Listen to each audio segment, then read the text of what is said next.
ফিরোজ শুরু করবা? স্যার ওরা বলবে sir. Yes, sir, you can start. Okay. Good evening, ladies and gentlemen. Welcome you all to this webinar on ECG Basic and Beyond. This is the 23rd lecture of this webinar. Today we'll discuss some case studies on ECG. We have got our course director, Professor Atahar sir, and Professor Abdul Wadud Chowdhury sir with us. We have got our international advisor, Dr. Ahmed sir, and we have got some distinguished faculties with us. We have got two elegant speakers today with us, Dr. Monwarul, Associate Professor of Cardiology, NICVD, and Dr. Umme Habiba from NICVD Dhaka. And later on, we have got some other faculties, including Professor Chowdhury, Hasan sir, who will show us some issues. At the beginning of the session, may I request Professor Abdul Wadud Chowdhury sir to say a few words about today's session and about our speakers. Good evening, everybody, and assalamu alaikum. And good morning to Rafiq sir and Hafiz bhai. And today we are going to again have some case-based discussion. Last week, we had very lively interactive session. Today, we are going to have similar sessions, and the presenters, Dr. Monwarul and Umme Habiba Ferdaushi, both of them are very good and adept in their ECG interpretation and presentation. So I think we'll be enjoying the session very much. And as always, Rafiq sir and Chowdhury Hafizul Hasan sir will be guiding us to proper interpretation of the things that are manifested in their presentation, that they will be describing. So without much ado, I think we can go to the presentation by the elegant speakers.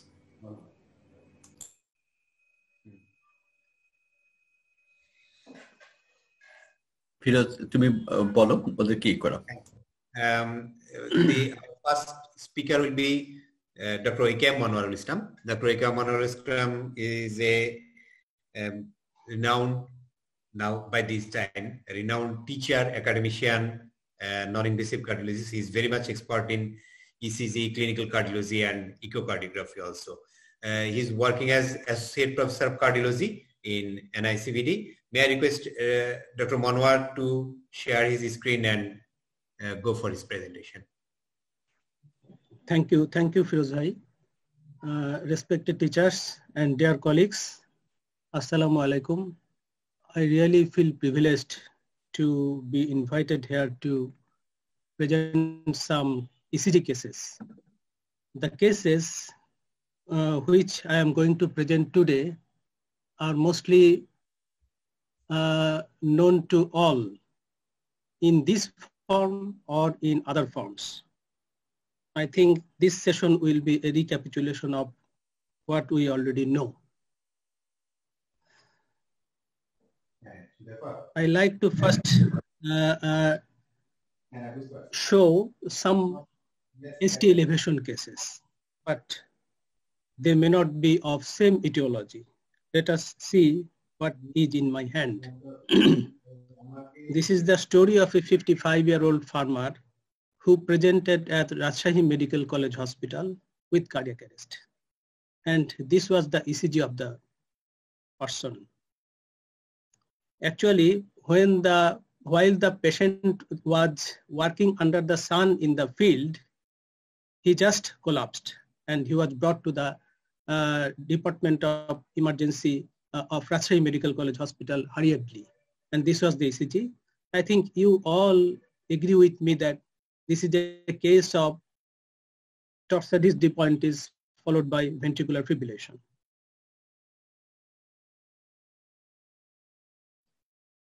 And when defibrillation was attempted, this was successful.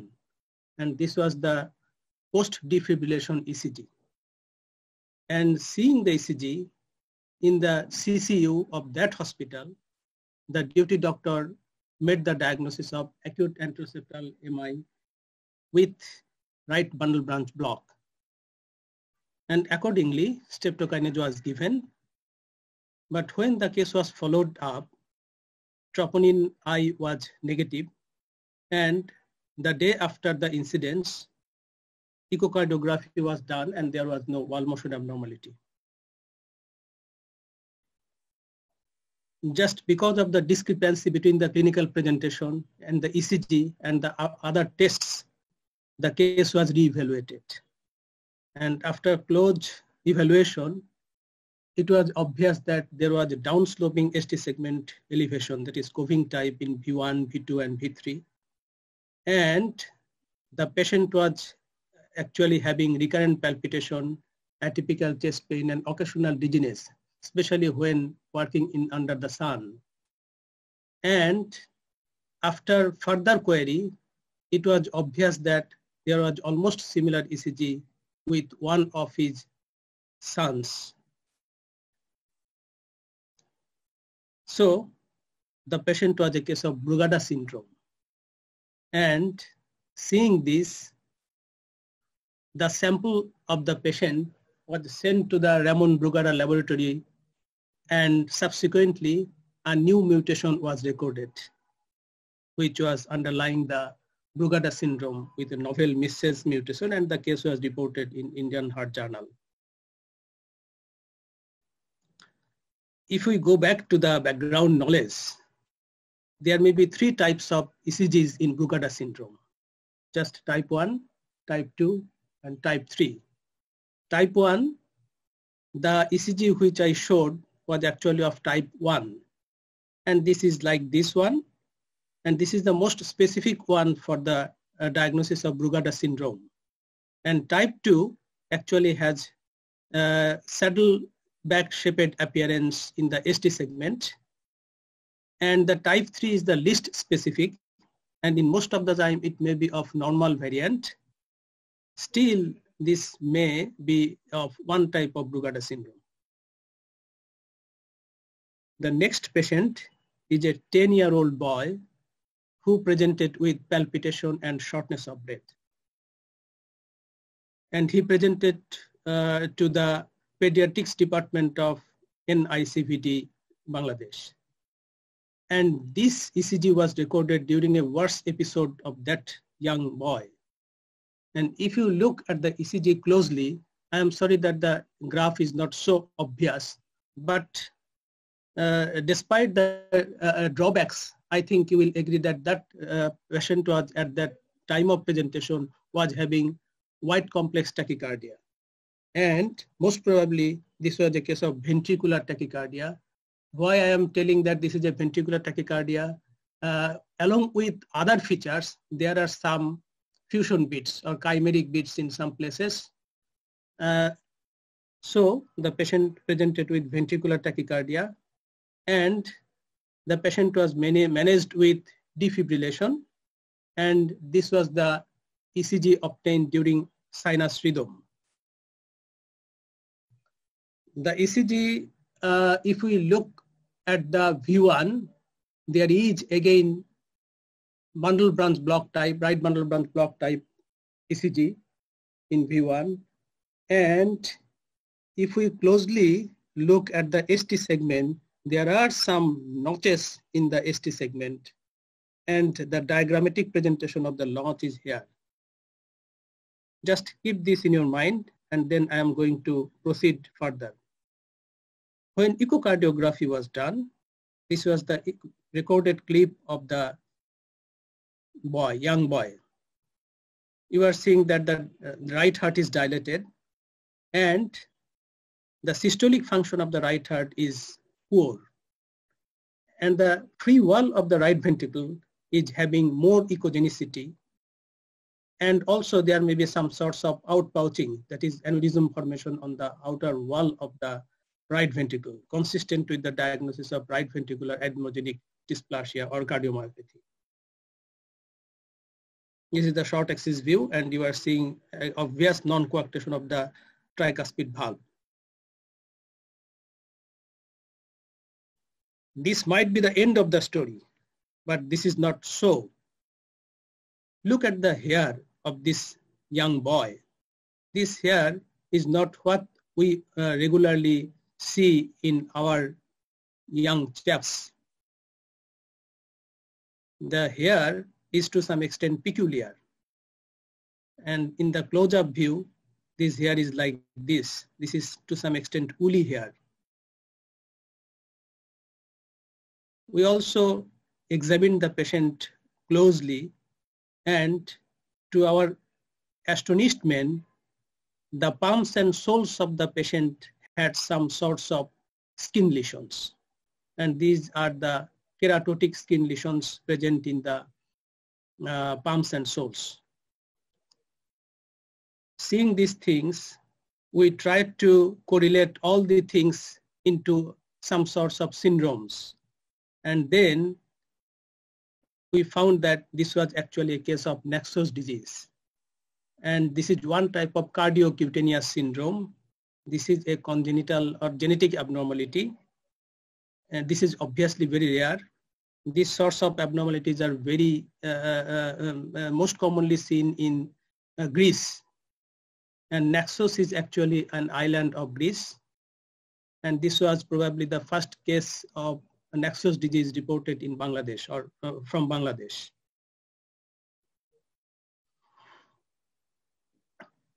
If we consider the two types of right bundle branch block with ST segment elevation in the two patients just described, the left panel is of Brugada type, and you are seeing the right bundle branch block pattern and the characteristic ST segment coving pattern. And here, the next one, the second case, and in the second case, in the ST segment, there is a bump, and which is consistent with epsilon wave.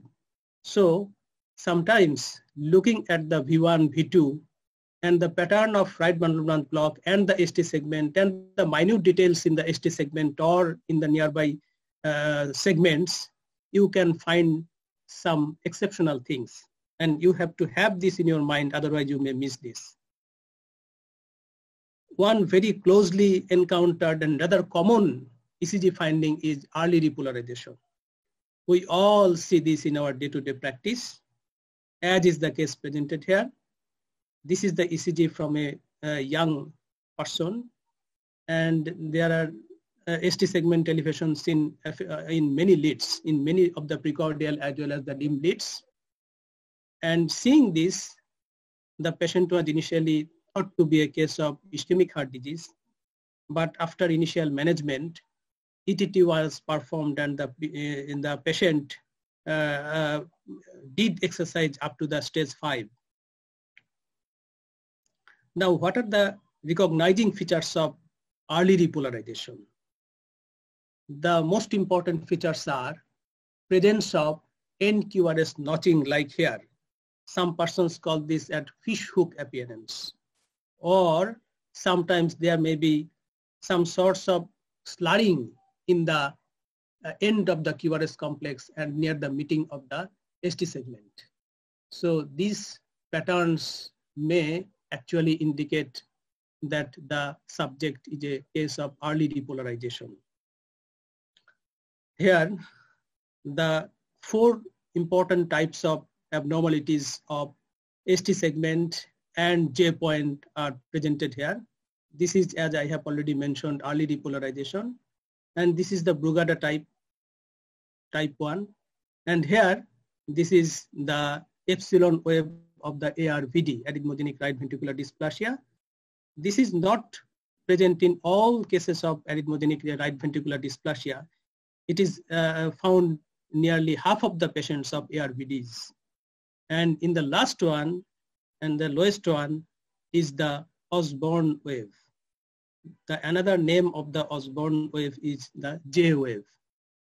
And this is characteristic of hypothermia, though this may be found in other conditions as well. In the realm of ECG, there are 2 J's. One is J point and another one is J wave. And you must have clear idea between the 2 terminologies. They are not same. J point is present in all patients with ECG, because in all patients you should have a QRS complex and ST segment. And J point is nothing but the meeting point of the QRS complex and the ST segment. This may be isoelectric, this may be elevated, but this may be depressed, but the J point is the meeting point of the two entities of the QRS ECG complex. On the other hand, J wave is not so commonly present. This is rather uncommon finding. And this is sometimes present at the meeting point of the QRS complex and ST segment as a bump, like here. This is the J wave. And the synonym of the J wave is Osborne wave. This may be even found in normal persons, but historically, it was described in a case of hypothermia. It may be encountered in hypercalcemia as well. After this, I am going to present a very interesting phenomenon. Where there is no ETT, this may not be so a problem in USA, but in Bangladesh, still there are many districts where you cannot get ETTs. Out of 64 districts, in some districts there may be no ETT. And in that case, something may be better than nothing. This is the story of a 30-year-old man who presented to a practicing cardiologist in a district hospital. And this was the initial ECG of the patient. You all agree with me that we are dealing with a normal ECG, and this is a normal ECG actually. But the patient was complaining of chest pain. And when the complaint could not be discouraged or overlooked, ultimately that cardiologist did some interesting thing. He asked the patient to climb up the chamber several times, and then he repeated the ECG. And this was the ECG post-exercise. Just this was done in Feni. Though the patient was just of a 30-year-old age, but there is obvious ST segment depression and T inversion affecting most of the leads, the precordial leads as well as the inferior leads. And then the patient was referred to Dhaka. After the background, the patient underwent formal TMT in a posh center in Dhaka. And this was the initial picture.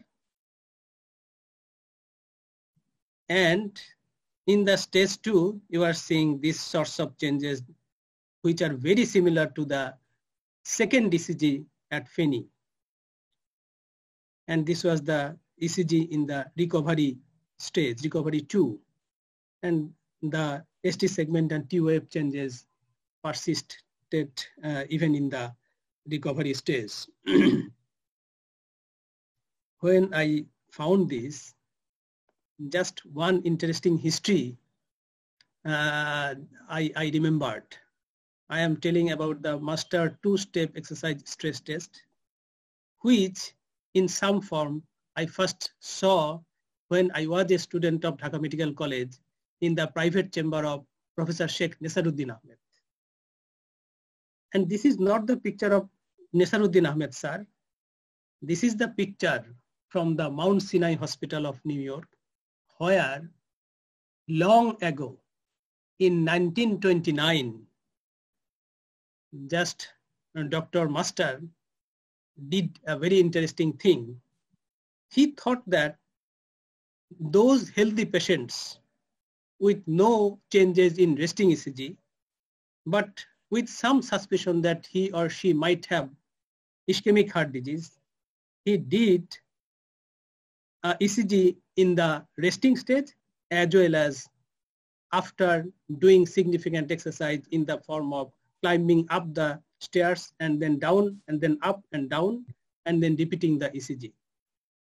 And this was the first attempt to perform the exercise stress test.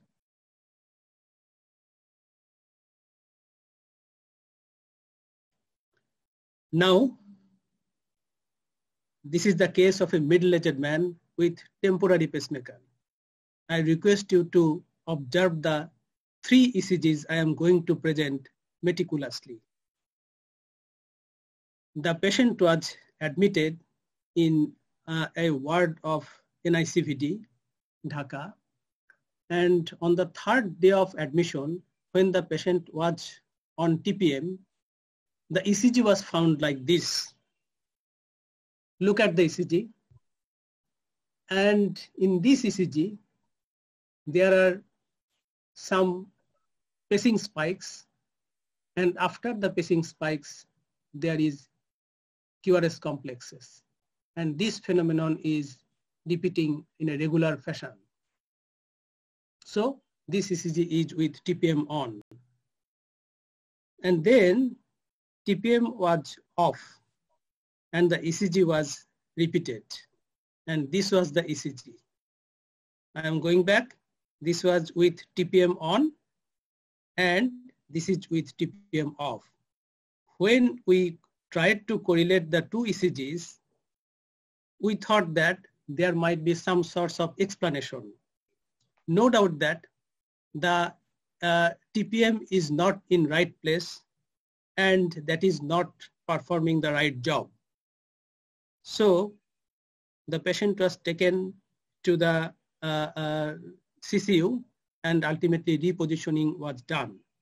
And this ECG was after repositioning of the TPM. And in the lower row, just this tracing is showing that there is good capture and the TPM is working well. So if we try to complete the story, probably the TPM lead was displaced from the RV and then it entered into the right atrium and it was in contact with right atrial wall and there it was performing just pacing. This was the atrial pacing and luckily the AV node conduction was okay and due to the intact conduction of the AV node, the subsequent impulse propagation was okay and we are getting a regular narrow complex QRS complexes. And here, the patient, when the TPM was off, normal sinus rhythm was going on and the sinus impulse was conducting across the AV node in a normal fashion and the ventricle was being stimulated. What is the proof? Because in this case, there is AV association, no dissociation. And the PR interval is fixed, though a bit longer than the sinus node PR interval, sinus rhythm PR interval. And the QRS complexes are similar in both the cases. So that was the TPM lead was displaced and was in contact with the atrium and it was performing stimulation and the impulse was getting entering into the ventricles across the AV node and ultimately this ECG was produced. And when the repositioning was done, this time the right ventricle was being stimulated from the apex and what is usually we expect is getting here. Now, a young lady with chest pain. Look at this. This was the ECG during chest pain of that lady. If we closely look at the ECG. Monwarul, can I ask you a quick question? Yes, sir. When you did the fluoroscopy, where was the temporary lead? Was it in the atrium or in the coronary sinus? It was in the atrium. Oh, okay, thank you. Thank you, sir. Look at this ECG with that lady. There was pathological Q wave in lead 2, lead 3, and also lead AVF. And if you look at the precordial leads, there are either non-progression or some QRS, the pathological Q waves affecting the lateral leads. So this is very logical to think of presence of myocardial infarction with that patient, with that lady, though young. And when echocardiography was done, this was the recorded clip of that lady. And I think you will agree that this was a case of left ventricular hypertrophy, and most probably if we consider this asymmetrical septal hypertrophy, so this patient was a case of hypertrophic cardiomyopathy. What is the purpose of presenting this ECG? Hypertrophic cardiomyopathy ECG may mimic myocardial infarction. And by this time, many of you may be familiar with the term pseudo-infarction. There are some cases in which the ECG may mimic myocardial infarction, but in reality, that was not due to MI. Those cases are called pseudo-infarction. There are a number of causes of pseudo-infarction, including left ventricular hypertrophy due to any cause, or hypertrophic cardiomyopathy, or still there are some other causes. I will show you another case. Again, this is the story of a 35-year-old lady who was admitted into Sir Solimullah Medical College Hospital for chest pain. And look at the ECG of the lady. There are pathological cues in lead 1 as well as in lead AVL. So apparently this was, and along with there was a T-wave inversion, prominent T-wave inversion, mimicking some sorts of bilateral MI. And also there are ST segment changes in the lateral leads, but the troponin again was negative, and this was the close-up view of the ECG of the lady. Again, echocardiography revealed the diagnosis of hypertrophic cardiomyopathy. No wall motion abnormality with these two cases. In no wall, in no segments out of 16 segments or 17 segments. So you should always be aware of making a diagnosis of pseudo-infarction whenever you are seeing such types of ECG in a especially young persons. Now, a middle-aged man who presented with progressive dyspnea, fatigue, and pre-syncope. And this was the ECG of the patient. What is the diagnosis? Apparently, it looks normal, except presence of low voltage. What is the definition of low voltage? Low voltage means either the QRS complex length is less than 5 millimeter in all the limb leads or in all the chest leads. Either of the two criteria may satisfy the definition of low voltage ECG. If you get low voltages on the leads, that is obvious that you are dealing with a low voltage ECG. And by this time, we know that there are a number of causes of low voltage ECGs, from gross hypothyroidism to obesity to other phenomenon. The patient, when echocardiography was done, this was the recorded clip of the patient. You all agree with me that this is a case of significant left ventricular hypertrophy.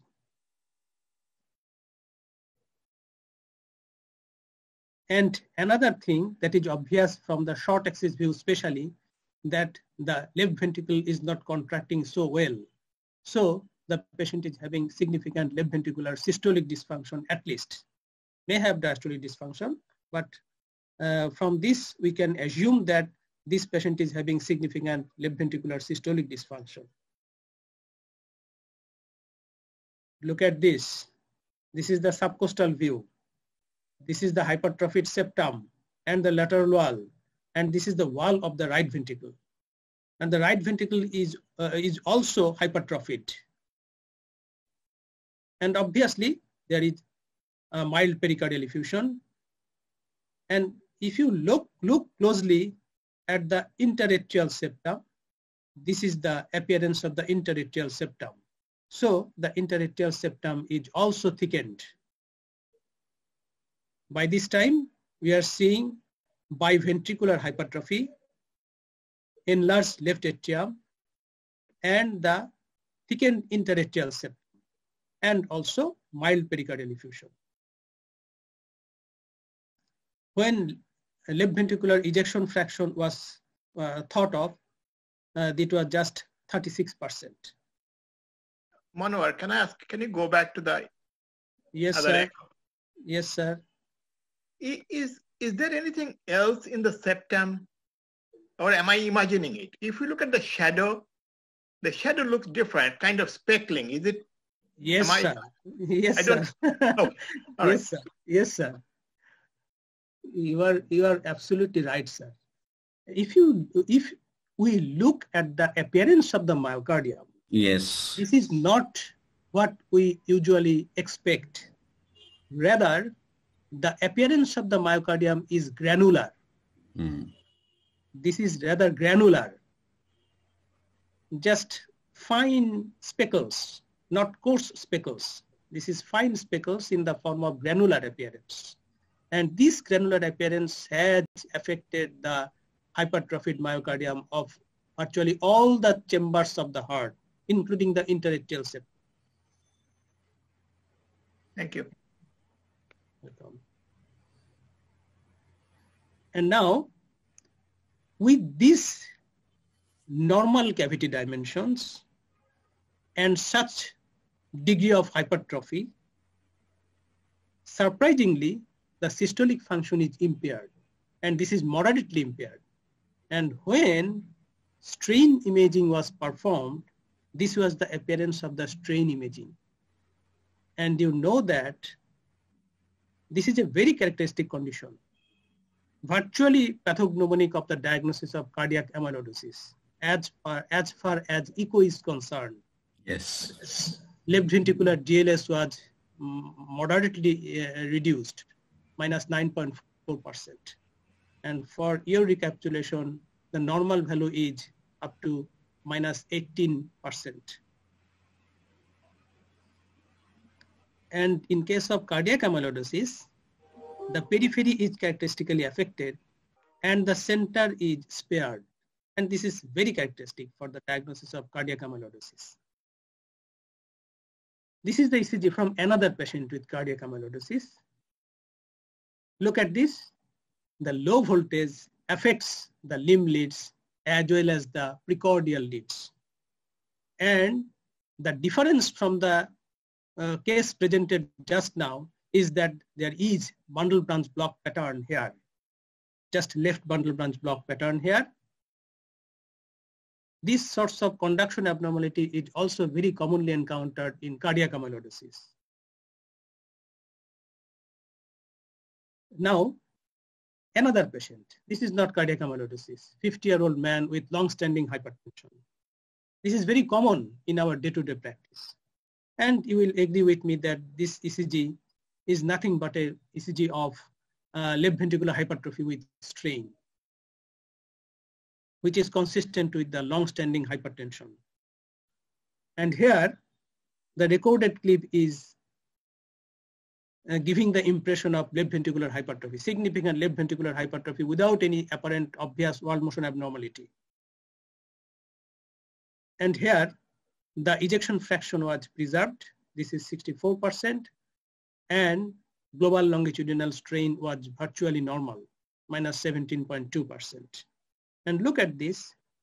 If we go back to the previous case, the red color means normal. The lighter color means there may be some sorts of perfusion defect. Another ECG from a 52-year-old man who is normotensive, mind it, normotensive, but he presented with syncope. And this is the ECG. Apparently, this ECG and this ECG is very closely related. But here, the ST segment and T inversion affects in most of the leads. And certainly, we have to correlate at the bedside whether the patient is having long-standing hypertension or not, or the precordium is having any systolic murmur or some sorts of murmur or heaving type of apex beat or not. Just in this case, this patient was normotensive, no history of hypertension. And this was the echo. This is the hypertrophied septum. And also the other parts of the left ventricle was hypertrophied, but septum was disproportionately hypertrophied. And incidentally, there is a Chiari network here. Look at this. This worm-like structure within the cavity of the right ventricle, right atrium is Chiari network. Some persons call it Chiari network. And this is the virtual obliteration of the cavity of the left ventricle during systole. This is the systolic anterior motion of the anterior mitral leaflet, and the gradient, left ventricular outflow tract systolic gradient was 117 millimeter mercury, and there was mid-systolic closure of the aortic valve, which is one of the important echo features of hypertrophic obstructive cardiomyopathy. And this is the strain imaging pattern of that condition. And here, the apex and other parts are more or less spared. So, if we go back to the three conditions, there are two significant differences. The first case presented with low voltage ECG, but the echo showed gross hypertrophy affecting the both ventricles. And the second case showed hypertrophy in echocardiography, and the ECG was also concordant. That is, there was also hypertrophy in the ECG. This is expected, but there is dissociation between the findings of ECG and echocardiography. So whenever you are encountering such sorts of discrepancy, the diagnosis may be cardiac amyloidosis. So the dictum is, whenever you are dealing with low voltage ECG in a patient with left ventricular hypertrophy, always think of cardiac amyloidosis. And this is the last case from me today. Thank you all. I like to conclude my presentation with some recitation from Dijendralal Rai. Chandra Surjo Groho Tara, Kothai Amon Ujol Dhara, Kothai Amon Khele Torit, Amon Kalo Meke, তারা পাখির ডাকে ঘুমিয়ে পড়ে, পাখির ডাকে জাগে, এমন দেশটি কোথাও খুঁজে পাবে না কো তুমি, সকল দেশের রানী, সে যে আমার জন্মভূমি, সে যে আমার জন্মভূমি, সে যে আমার জন্মভূমি. Thank you all for patient hearing. Monwarul, Sir, can you go back to the pseudo infarct pattern of the ECGs, please? তুষার, তোমারটা অফ করো.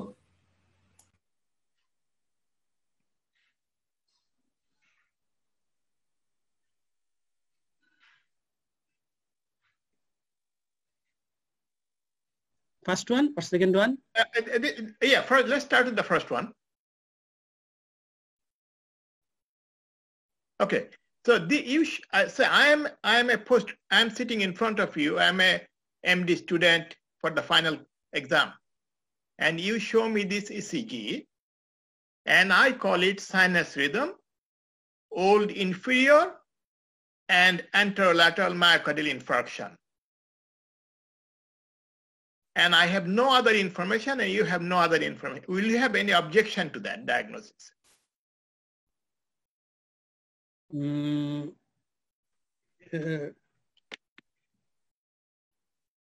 Probably no.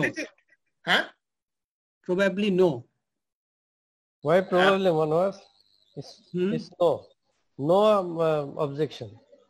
It should be As no. there is no other information, Yeah, so I think the diagnosis. One can put differential diagnosis with this. Yes, yes. But other possibilities. But this is what Profik sir said. That is the diagnosis of the Yes. ECG diagnosis. Yes, yes, yes. Any other faculty, any objection or comment? Because I want everybody to take a message home, the young doctors. Sir, there is short here. If we see the ECG, No, it's No short pair. short pair. Not mistake.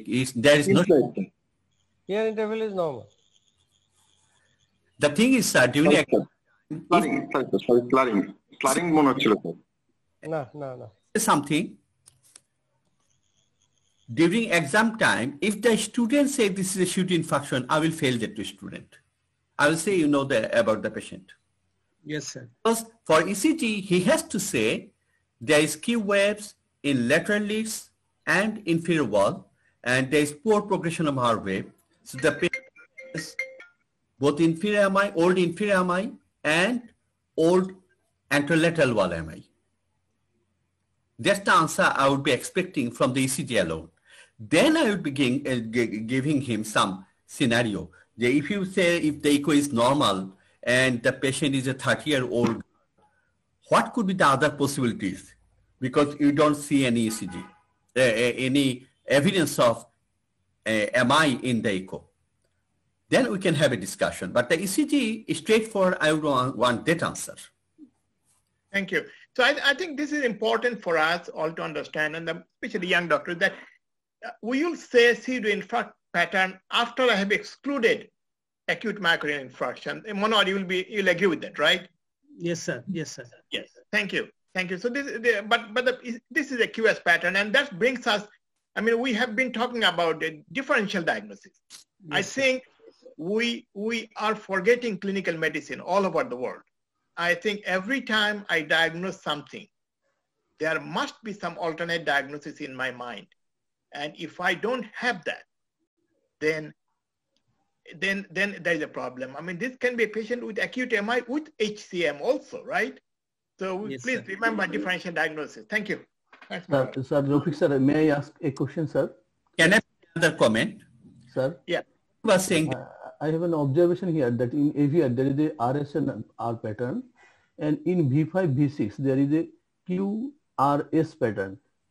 Does it mean anything new? I mean, this is the fragmented signal. And so if somebody has myocardial infarction or hypertrophy, you will see the signals fragmented, and that's what it represents. Sir, yes, thank you. Somebody was saying there cannot be global MI. We are not talking about acute MI. This is the T wave are upright. So this is a case of old MI, if you want to say MI. So there can be MI once at a anterior wall, again in the inferior wall. So it doesn't mean it's global MI. Hassaner was putting that question, but I would be answering it that way. Thank you, Dr. This is wonderful presentation, Monwarul. Wonderful job. Thank you, sir. Thank you, sir. Thank you. Should I stop sharing? You can stop sharing your screen. Yes. Yes. Atahar sir to. Thank you, Firoz. Actually, comments on Monwarul's presentation. Actually, it was an extraordinary, wonderful, excellent presentation. I learned a lot of things from today's presentation. Monwarul, congratulations. Actually, the presentation was more than what I expected. Really, it was it gives so much of a message and information to us that really was excellent. Just I want to know one thing from Monwarul. Monwarul, yes, sir. You're the second case, that is the nexus disease. Yes, is sir. there any difference between the nexus disease and the RP cardiomyopathy? Is there any difference? Sir, all nexus disease cases present with RV cardiomyopathy, but not all RV cardiomyopathies are nexus disease. Because RV cardiomyopathy is an entity that need not have the skin and hair changes. But if you encounter some special types of RV cardiomyopathy with some special types of affected genes, those have triad of right ventricular cardiomyopathy along with palmoplantar keratoderma and also the woolly hair. This combination is called nexus disease. And if the same phenomenon affects predominantly the left ventricle, that is not nexus disease. That is Carvajal syndrome. And we all know that the current changing in the terminology, not ARVD, arrhythmogenic right ventricular cardiomyopathy. The term is going to be replaced by arrhythmogenic cardiomyopathy, ventricular cardiomyopathy, arrhythmogenic ventricular cardiomyopathy, because many cases of ARVD actually affects the left ventricle as well. Thank you very much, Monwarul. Thank you, Dr. Monwarul. Thank you very much for your presentation. I think we can move on to the second presentation. May I request Dr. Umme Habiba Ferdaushi to share her screen and go for her presentation. Dr. Umme Habiba, please. Thank you all. Habiba, you have to unmute yourself as well. Doing that. And share the screen.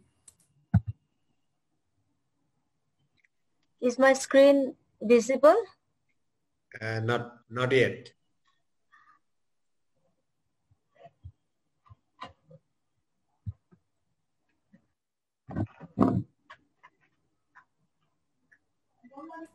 এই যে সবাই এখন বাচ্চাদের ডাকতে গেছে,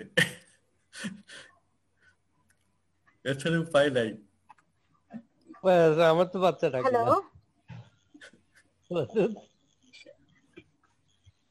Dr. Habiba, share your screen.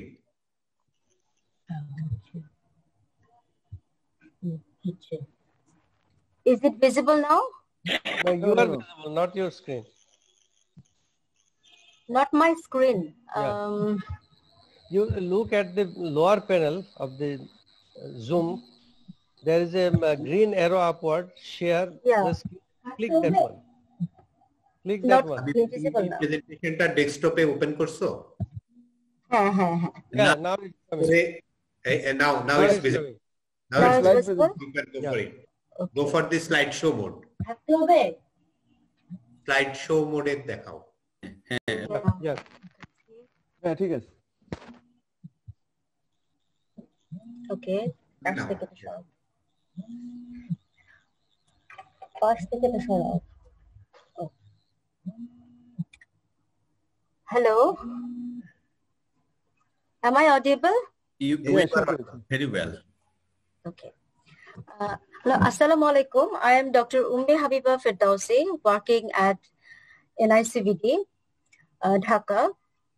At the outside, I would like to express my sincere gratitude to the ECG study group, especially to my teacher and my mentors, Professor Atahar and Dr. Wadud sir, and also Dr. Firoz sir and Rafiq Ahmed sir, for giving me the opportunity to present in front of this prestigious panel. So I also like to welcome my respected teachers and my senior and junior colleague to enjoy the session and make it interactive. I'm going to present two cases.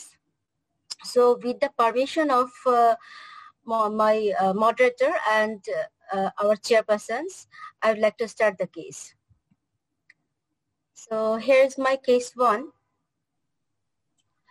A 45-year-old male smoker, normotensive, diabetic, came to us with progressive central chest pain with sweating, with no history of vomiting for 2 times.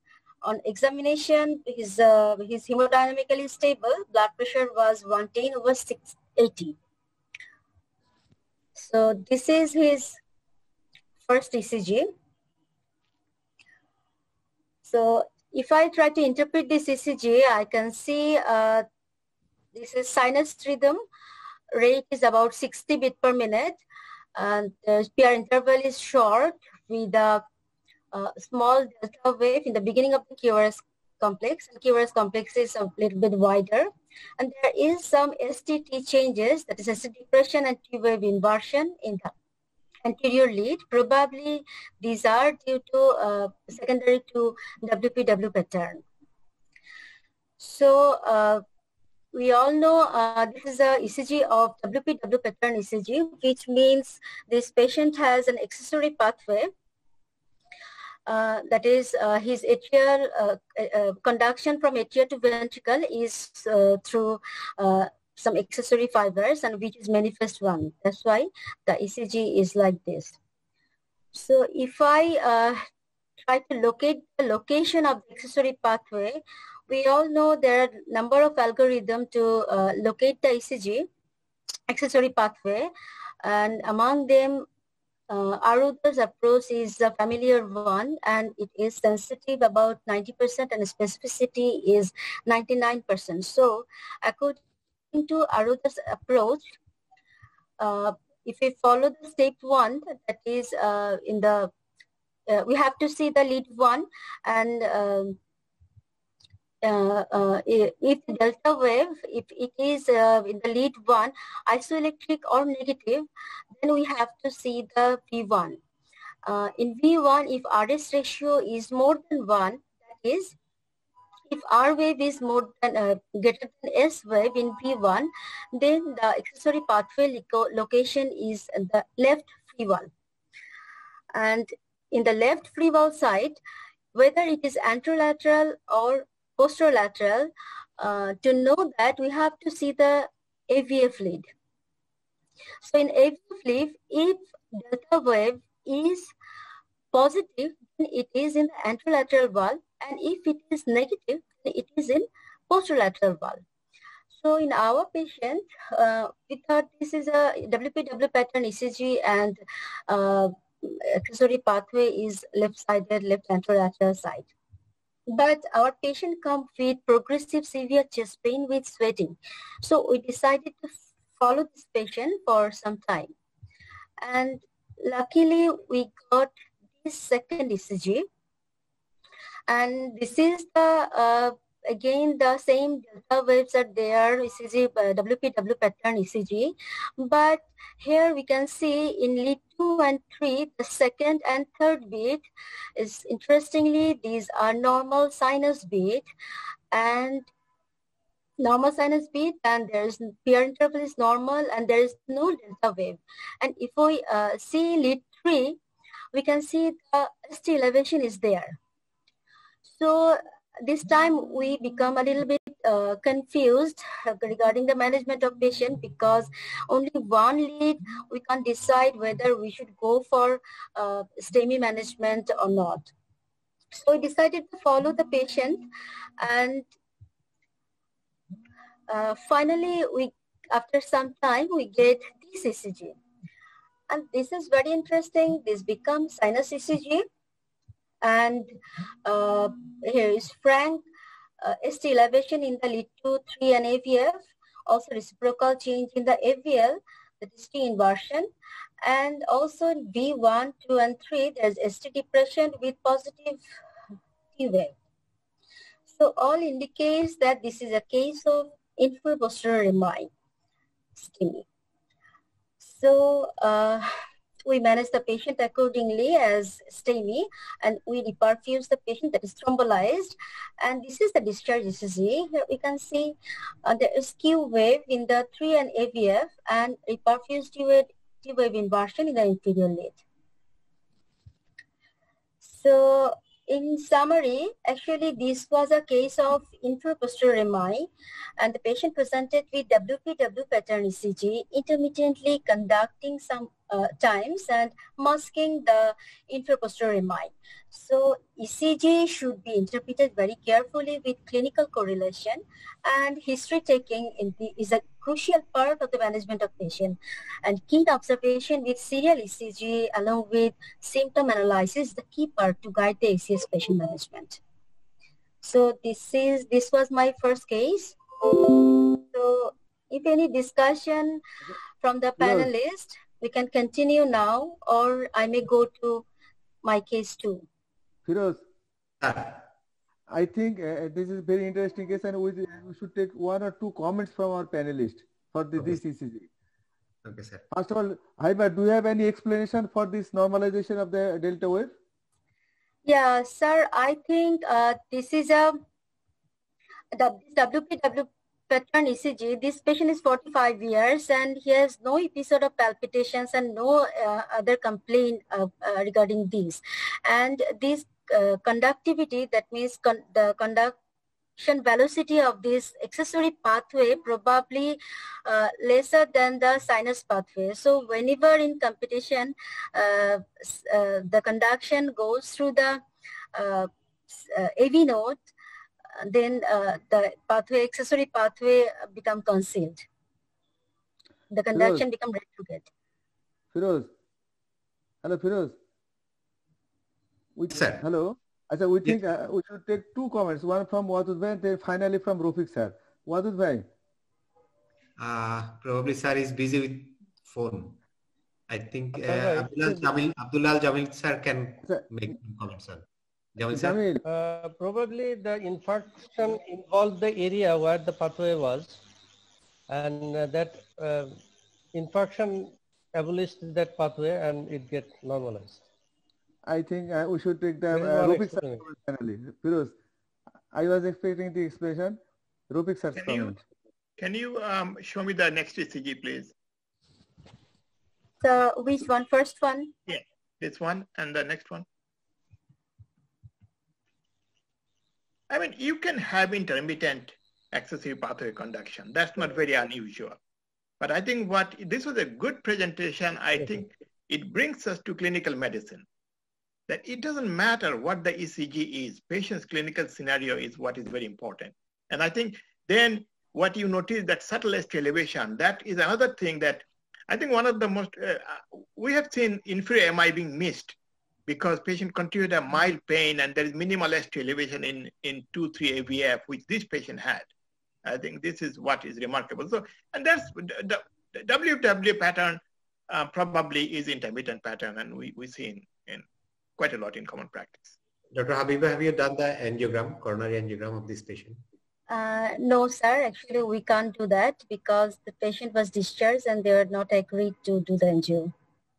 Because that will give you the artery involved and probably that could explain the Dr. Jamil's comment. Which artery was involved?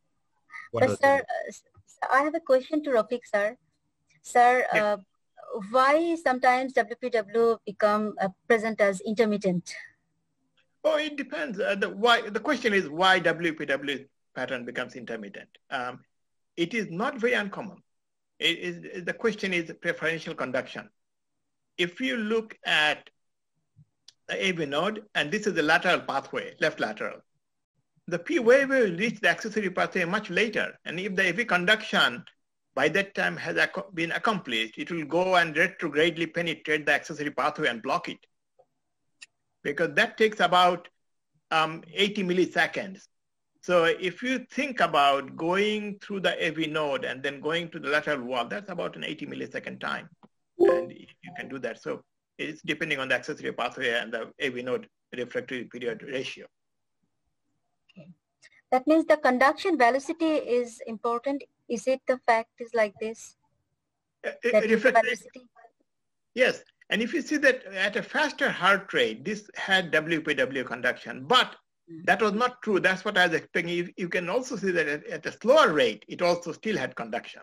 Yeah. So the other possibility is that this is an inferior MI and you are affecting the AV node more than the accessory pathway. And once the AV node conduction improved because you reperfused, it conducted mainly through the AV node. So the accessory pathway did not change. The AV node conduction changed probably. But in this ECG, sir, when you get the ST elevation and there is no delta wave is there. Yes. So this is the ECG before reperfusion. Yes. So, I mean, this patient, the problem is we don't have an angiogram. So we do not know how much obstruction there was. Or is it a vessel that was a blood clot which was opening up and closing? You know, we see all these cases with unstable angina. So that's why it would have been very important to get in. But as I told you that even without my MI, we see intermittent accessory pathway conduction. That's not an uncommon phenomenon. Sir, during this acute coronary syndrome, can it be the explanation, sir, that the acute ischemia has changes the conduction velocity of the accessory pathway? That is your explanation, that is the AV node conduction improves, or alternatively, the conduction through the accessory pathway decreases. Can it be, sir? it's a, yes, theoretically possible. But think about the accessory pathway. It's a tiny pathway on the lateral wall and near the endocardium, not epicardial. For that to be affected, you have to have that vessel involved specifically. Right. And a patient will be very lucky. I mean, if that place infarcted, then patient will have no subsequent accessory pathway conduction at all. And if that is the case, then he is lucky. He's very lucky. Thank you, Habiba. Next case. Thank you, sir. So, this is my second case. Patient 60 years old male smoker, hypertensive, diabetic, came to us with severe chest pain followed by syncope. On examination, patient was hemodynamically unstable. BP was 70 millimeter mercury. That means only single blood pressure marker we can record. So this is his first ECG. So if I try to interpret this ECG, this is a white complex regular tachycardia. The rate is about 200 millimeter mercury, sorry, BPM. And this is, if we follow the Brugada criteria, this is concordance in the precordial lead, and axis is right axis deviation, and there is some dissociation.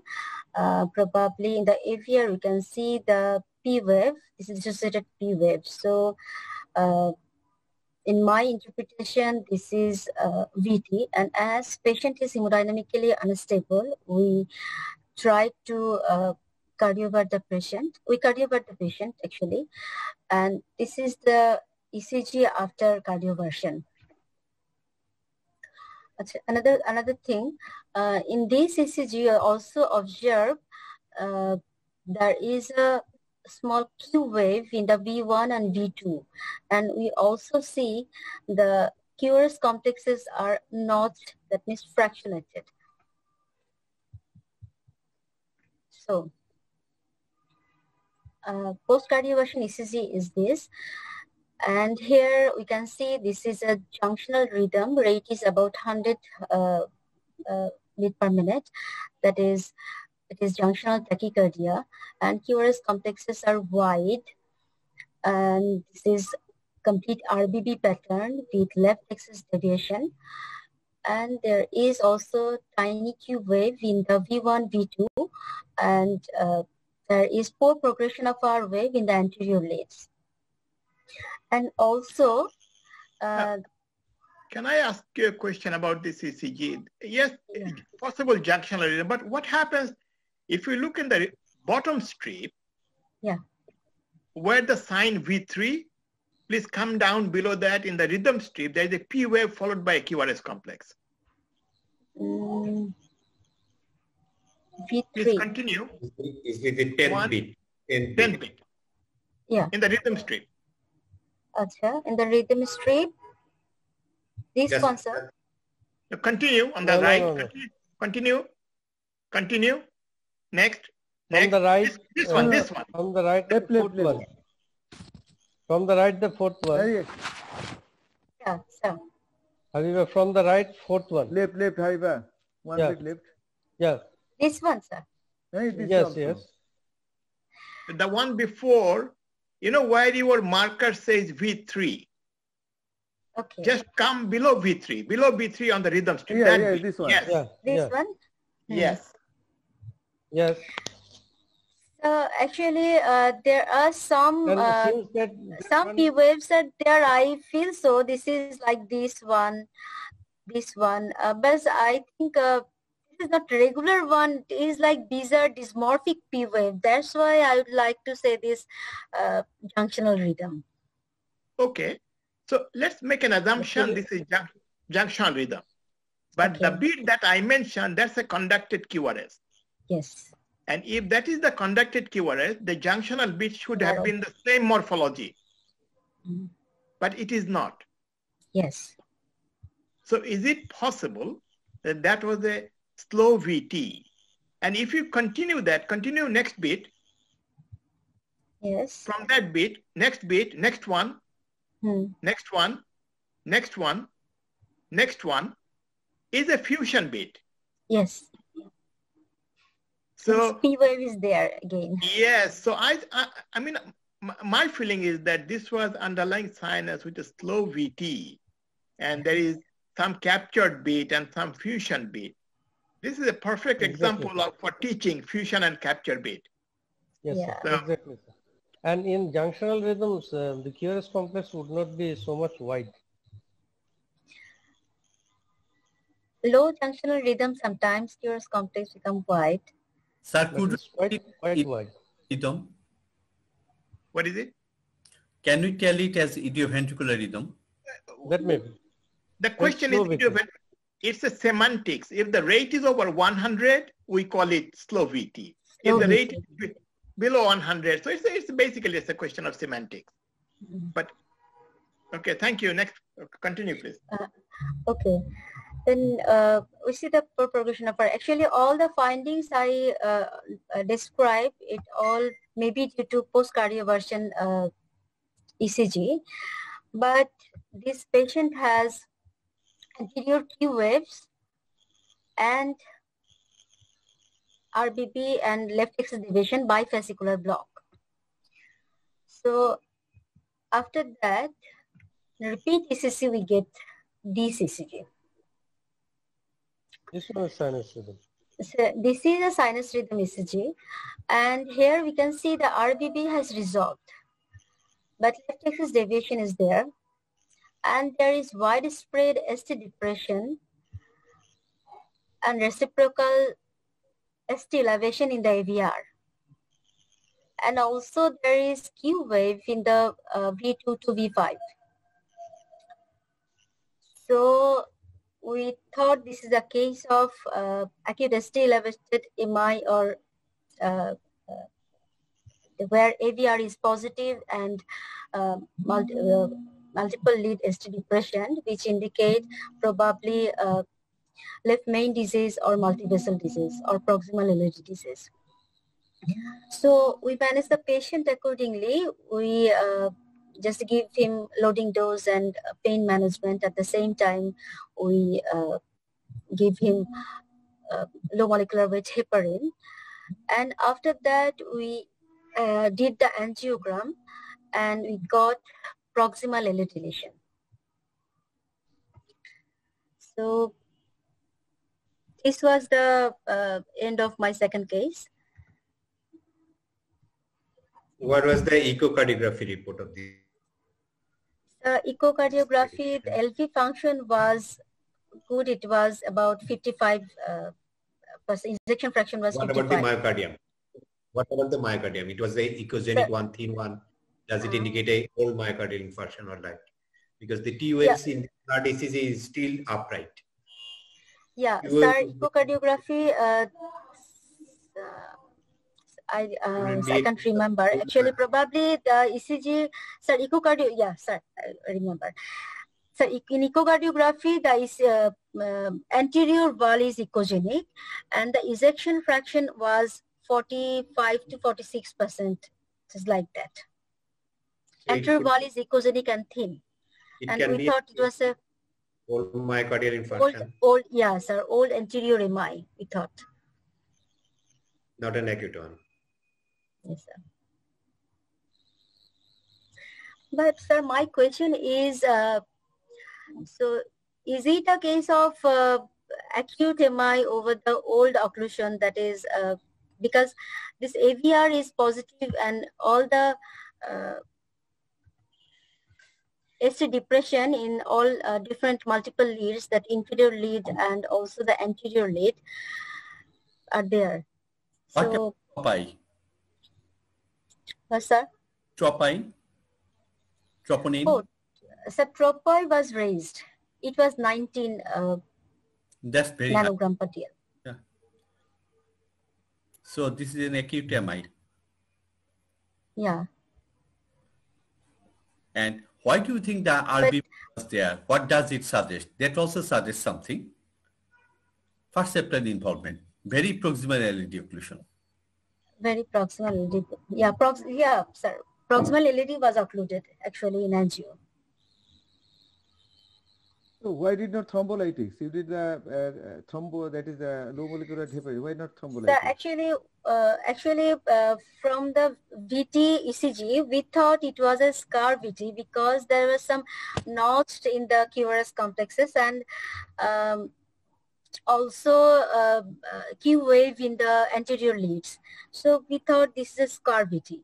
And when we get this ECG, that AVR is only AVR is positive when this is. So nowadays, so the guideline says that in 2013 guideline that DC is ST equivalent.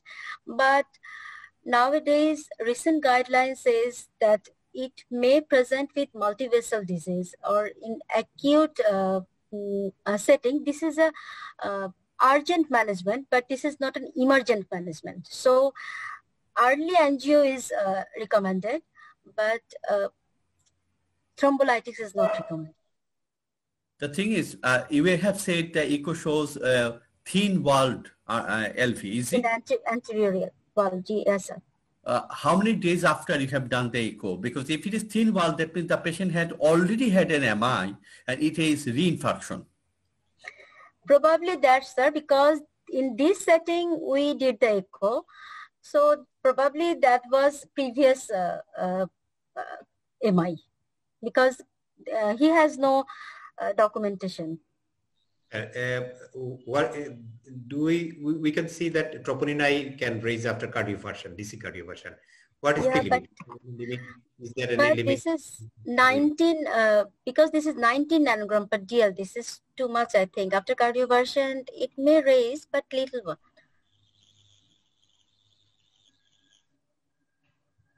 That's the point, actually. Yes. After cardioversion, you do not expect that much of a rise. Yes. Thank you, Dr. Habiba. You can stop sharing your screen. It was a very good presentation from you. Thank you, Habiba. Thank you. Thank you, sir. Now, may I request Professor Chowdhury Hassan sir, Hafizullah Hassan sir, for his presentation. Chowdhury Hafizullah Hassan sir, please. Sir.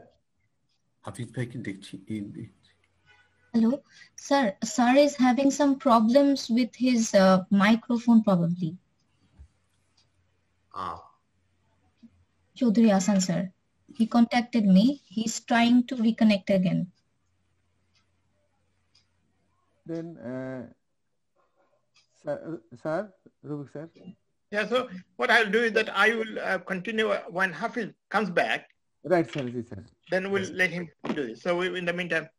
I'll go back to just our old pattern that we're going to look at some ECGs and have the... And have fun. Yes. So this is the one.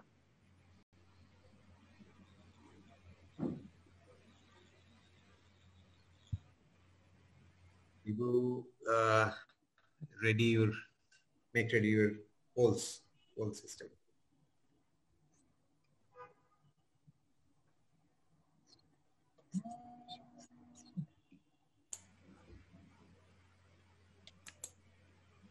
Assalamualaikum, sir.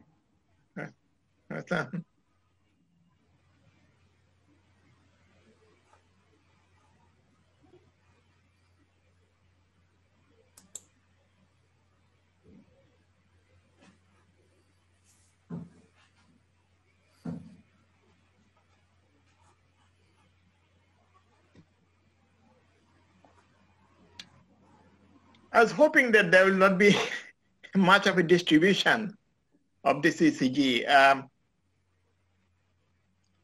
Wadud. It is surprising, sir. Yes. So this has been a random choice. I mean, if we see a photo of Professor Wadud, we cannot call him Professor Atahar. So this is what it is. This is a normal ECG. Please remember this picture. And if you see this picture without thinking, you call it a normal ECG. And then you try to explain this is not the twin brother of Professor Wadud. Yes, so this is normal ECG. So please remember a few things. We can see P wave before each QRS. We keep coming back to this. P wave before each QRS complex. P wave is upright in lead 2, 3 AVF, 1 AVL. Normal PR interval, normal QRS duration, normal QT interval, normal ECG. If we can identify this ECG, we have solved 90% of ECG in clinical practice, because 90% of ECG in clinical practice are normal ECG. So I'm going to bring it back again and again until we get 100% on this one. Sir, can I? Yes. When we look at the ECG, let us look at the lead 1. P is upright, QRST quite all right. Lead 2, P is upright, so it's sinus. Every QRS has a P wave before that. Now, for the axis, lead 1 is upright, lead 2 is upright, it's normal. Lead 1 is upright, lead 2 is down, it's left axis. Lead 1 is down, right axis. Make it very simple, only lead 1 and 2, that will help you. And again, for left atrial enlargement, look at V1. It has to be wide, at least 1 millimeter wide, or depth should be more. Now, the point is, number 4 answer says, sinus rhythm, left atrial enlargement. This could be possible left atrial enlargement, but there is no left axis deviation. So this answer should be wrong, because part of the answer is wrong. So only thing that left to you, sinus rhythm left ventricular block is not there, not left 3. Number 1, sinus rhythm left axis deviation is not there. The only answer left to you, which should be correct by default, is sinus rhythm normal ECG. And we should memorize this type of pattern, as Sir was saying. Normal axis up to minus 30 degree, we consider as normal. So we can sometimes say left toward the axis, but it is still normal range. Next ECG,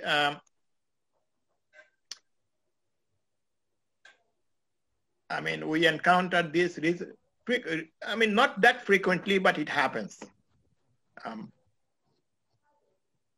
The heart rate is 57.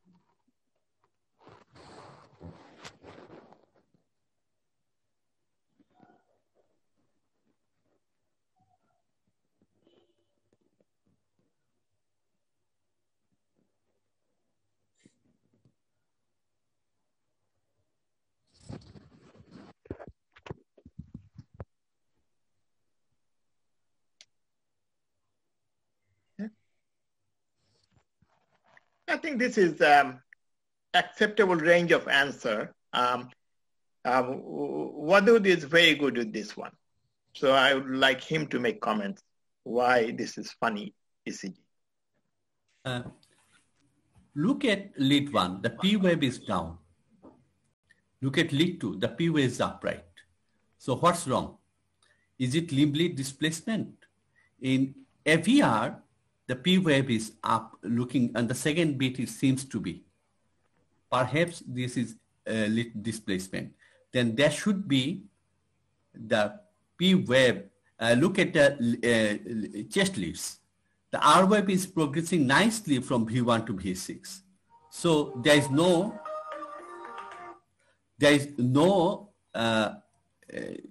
dextrocardia. And this should be, all the P waves are before each QRS complex, sinus rhythm, but we have wrongly placed the limb leads. If it is ectopic atrial rhythm, the point is, the ectopic atrial rhythm, where is the location? It's negative, it should be left atrium. If it's left atrium, that's the possibility, yeah, this is a possibility that the rhythm should be like that. And if it is left atrium in high up, then the P wave should be upright in the inferior leads. If it is posteriorly from high up, then there should be a positive P wave in the V1. So that's another possibility. But look at this, ectopic atrial rhythm, right axis deviation. So we could say that. But the first one would be the my first choice. Yeah. So I think what Professor Wadud mentioned, a mismatch between the chest lead and the limb leads. And I'm going to bring this picture up. This is normal pattern. I have marked sinus node here. So the electricity moves down and to the left. AVR becomes negative, AVL becomes positive, lead 1 is positive.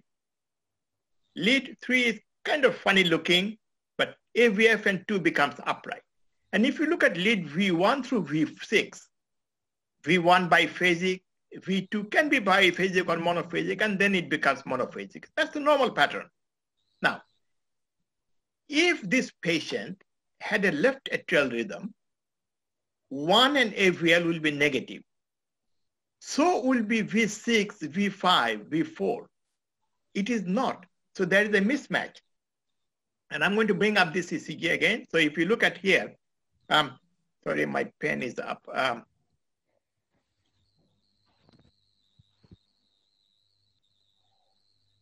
Okay, so lead 1 is negative. Lead AVL is negative. These two are negative. So it can't be true, because if this is negative, that means the active beat is coming from here. If this beat was coming from here, V5, V6, V4 should have been negative. So remember this mismatch. This is the commonest limb lead mismatch. It becomes a little bit complex when it becomes like left leg, right leg mismatch, and that becomes a little cumbersome. And the same patient, after normalization of ECG, this is what it is. Let me see if I can erase this. Hassan is there. Okay, good. Hafiz ke de do. All right, I'll unshare my screen. Professor Hafiz, sir, are you? Hafiz?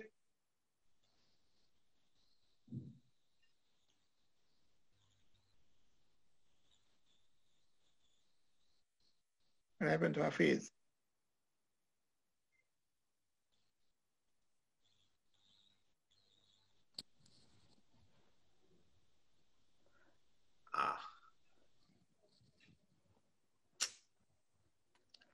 The procedure is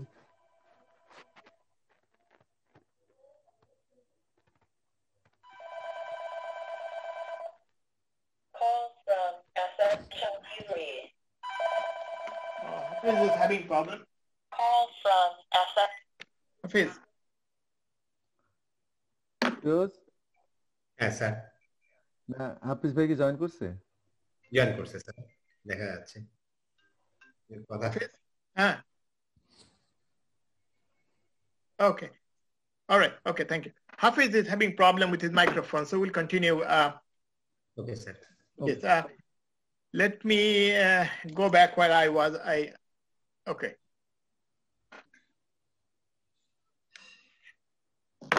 All right. So this one.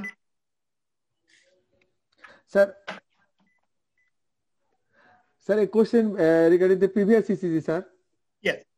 Sir, actually, we teach the student, and our students always say that the technical dextrocardia, whether this term is acceptable, sir. Technical dextrocardia. I mean, when you say technical dextrocardia, that means you are recognizing dextrocardia. It is not dextrocardia. It's a lead misplacement. Because putting that diagnosis in a patient's chart, we do not use it. We just say lead misplacement. So we don't use that term. Right, lead transposition. Yes. Like that. Okay. So this one, I'm sorry, I can't get rid of that. Those markers, excuse me for that. So this one.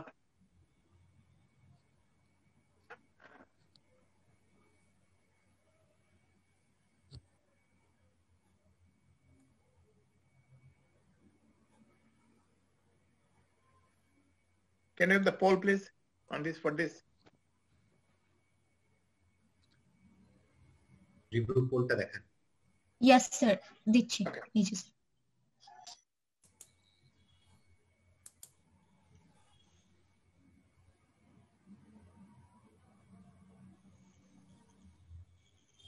So, Wadud, do you know that you can get laser pointer on the PowerPoint? No. Yes, so this I found out. So when you go to slideshow, right click and it will give you an option of either pen or laser pointer. I know, Yes, sir. sir. There are different options. Yes, sir. I can use it. I didn't know. I didn't use it for a long time. Okay. So nobody is number 4, which is good. And then we have a distribution. I mean, all of them are reasonably acceptable answer. I wouldn't object to these. Definitely sinus rhythm, but I think we also need to pay attention to the P wave. That if you look at lead V1, there is a terminal portion is wide and deep. So that left atrial enlargement. Left anterior fascicular block is not there. Because look at the QRS axis. Lead 1 is positive, so it's on the right side. Lead AV is negative, so it's on the negative side. But lead 2 is more positive than negative. So it is close to, I mean, I can probably call it minus 10 degrees. Yeah. Or so. And with that level, we should not call left anterior fascicular block. The criteria for left anterior fascicular block, some people will say minus 45 degree with a small q in lead 1 and small r in lead 3. So this is not. So this is actually sinus rhythm, left atrial enlargement. So I would accept first 2 answer, but 3 I will not.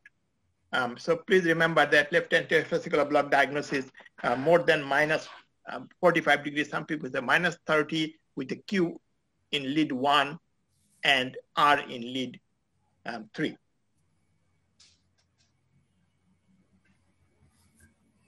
Sir, AST segment in V1, V2, 3. Yes. There is elevation. There is, look at the lead position. Probably V1 and V2, they have been very close to each other. And that minimal ST elevation in V1 and V2, you can see in normal pattern. Because I think if you look at lead V2, this lead has been placed very close to V1 because it still has a biphasic pattern, and even in V3. I think this is another problem that when we see poor ROA progression, the question is where are the leads placed? If the leads were correctly placed, you will not see this terminal in V3. It should have become positive. But there has been some problem with the lead position.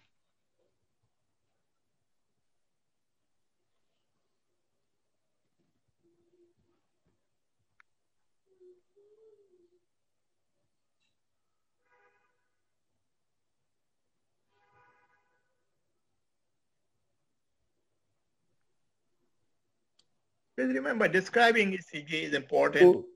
Sharpening our eyes.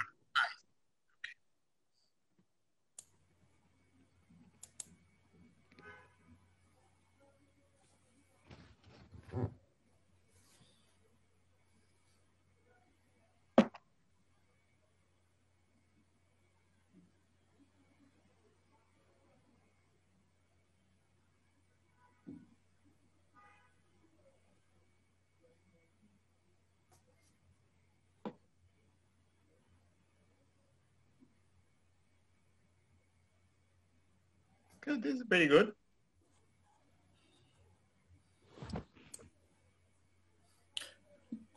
So I think this is, well, this is acceptable, right? Nobody said normal. That's very good, sir. Exactly. So this is not a normal ECG. This is sinus tachycardia. We have left atrial enlargement by lead V1. We have terminal P wave, negative and wide, and in lead 2-3 ABF, you can see tall P wave. And then, of course, heart rate is faster. So sinus tachycardia. That's good. Thank you. Sir, can I ask a question, sir? Yeah. Sir, Wadud bhai, please. Sir, but if we think clinically, there is biatrial enlargement, but there is no change in the QRS. Sir, what clinical situation can it be, Wadud bhai?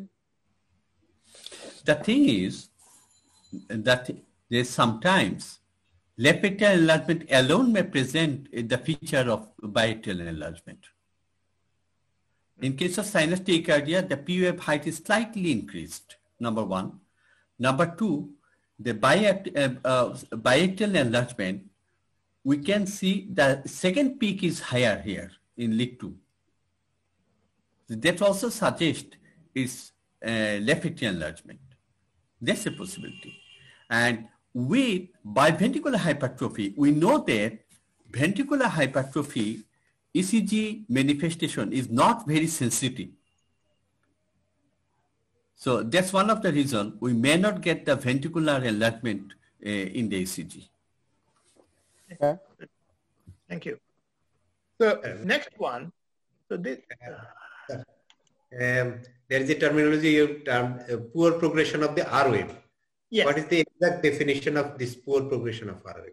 How would you define? The question is from V1 through V3, you should see that the R wave getting bigger. By V3, the R should be taller than S. So here, if you see that it didn't go up, but then it jumps from V4, yeah, that's pretty unusual. So that means whoever put this lead did not put them right because you cannot suddenly see such a big jump. So there must be a big gap between V3 and V4. Yeah. So that's the definition of poor R wave progression. And there are many differential diagnoses. The commonest differential diagnosis is poor lead position and LVEF, myocardial infarction, rotation of the heart, or left ventricular hypertrophy can cause poor R wave progression. We have to keep those in mind. Thank you. COPD, sir. Huh? COPD. COPD. Okay, so this is a patient. This patient we just saw in the year. They called me. This is on the 12th of December. So she is 46, history of diabetes, hypertension, came to the emergency room just not feeling well. No dizziness, no syncope, no palpitation, and no chest pain. And this is a 7-day history of not feeling unwell. This is the ECG.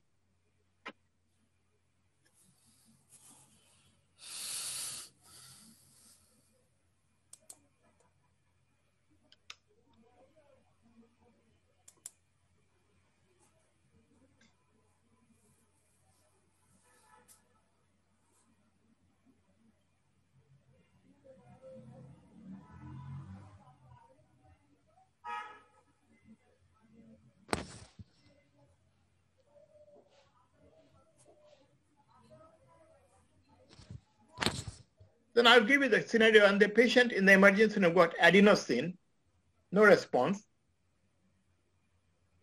And then patient was cardioverted one time, then go back to VT again, got a second cardioversion.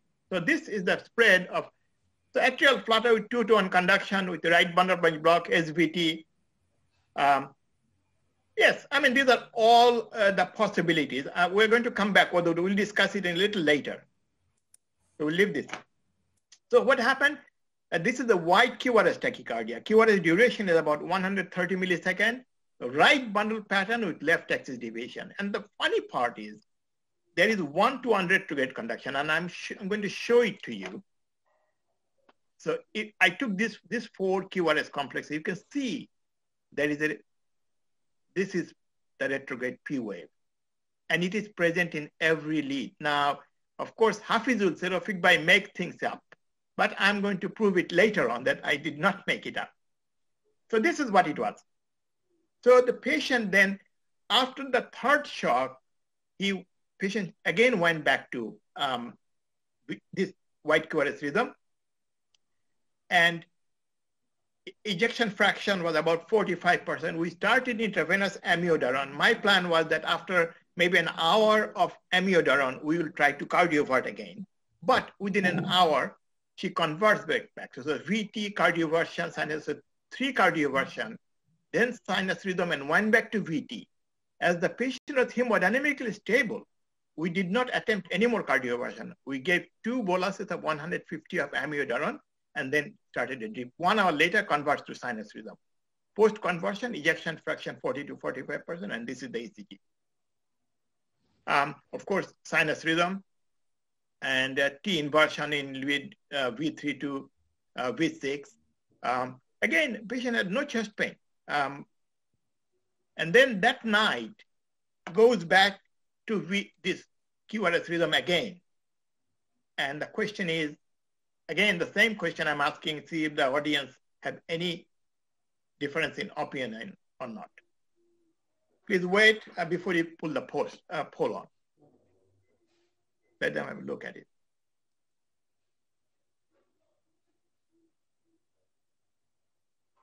So, yeah.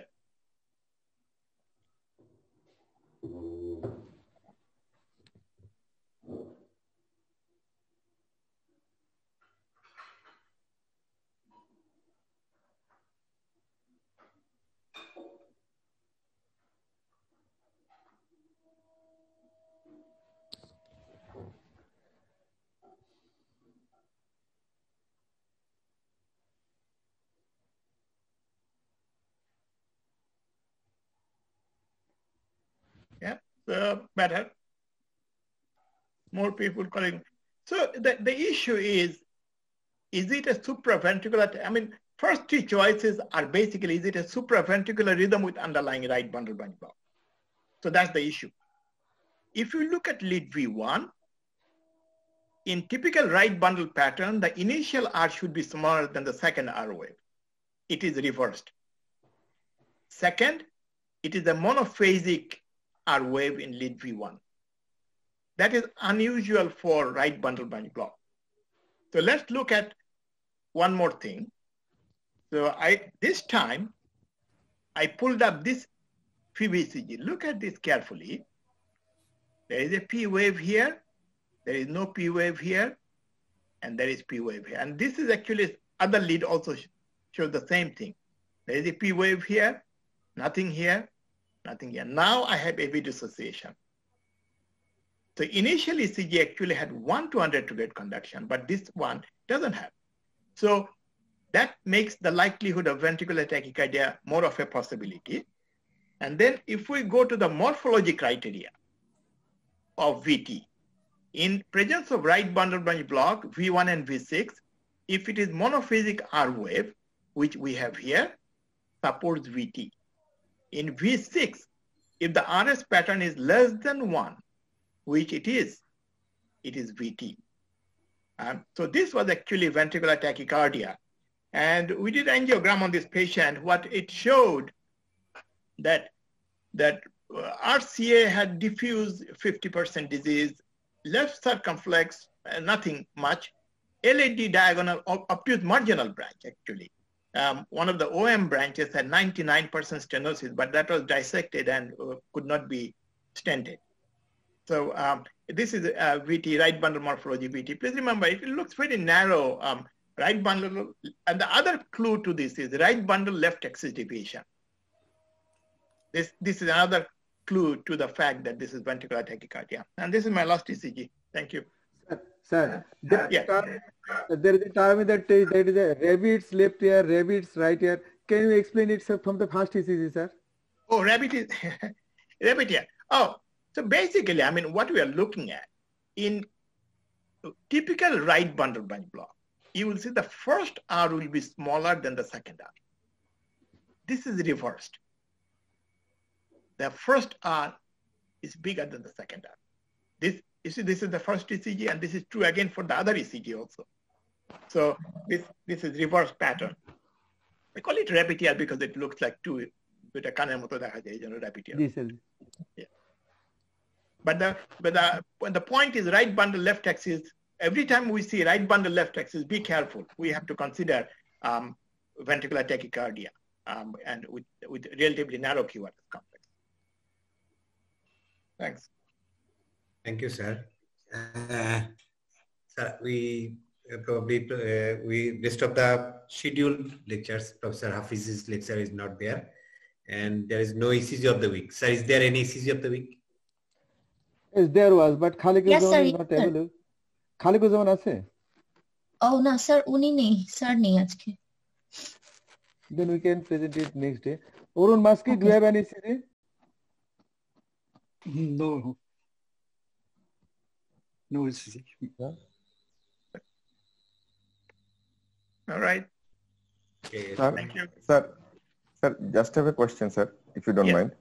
Sure. Sir, in that lady with RBB left axis deviation, can we thought of and the relatively narrow complex or relatively wide QRS? Could you have tried verapamil, thinking the fascicular VT? Yes. Is it possibility, sir? We considered it. The problem was the blood pressure was around 90.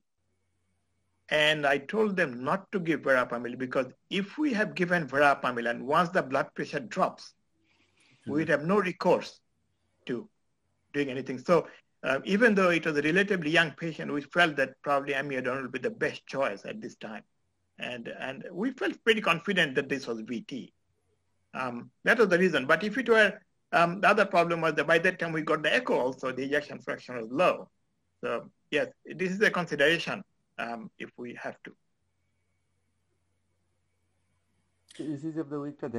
Question, sir? Yeah. If you get a small persistent 1 AVL56, but you do not get typical RBB pattern in V1, the QS complex is less than around 110, not 120 millisecond. So can we call it incomplete RBBP? Well, incomplete right bundle definition is anything about 100 millisecond. Yeah. 100 to 120 milliseconds. The typical RBB pattern is not there in P1, but the persistent S in lateral lead is present. I would not call it because, by definition, we have to fulfill those together. But even though we can say there is right-sided conduction delay, but it gets confusing. If we don't have that M pattern in lead V1, it's tough to call. And we see a lot of those ECGs, like you will see ECGs with not much of any pattern in V1, but in V6 there is terminal deep S wave. This is the right-sided, definitely right-sided conduction delay, not fulfilling the criteria for bundle branch block. So, can I show ECG? Yeah, please.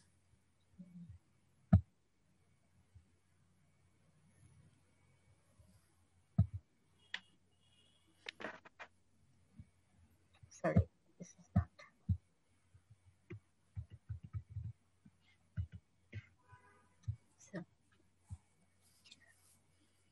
So, this is an ECG of a female, 50 years old.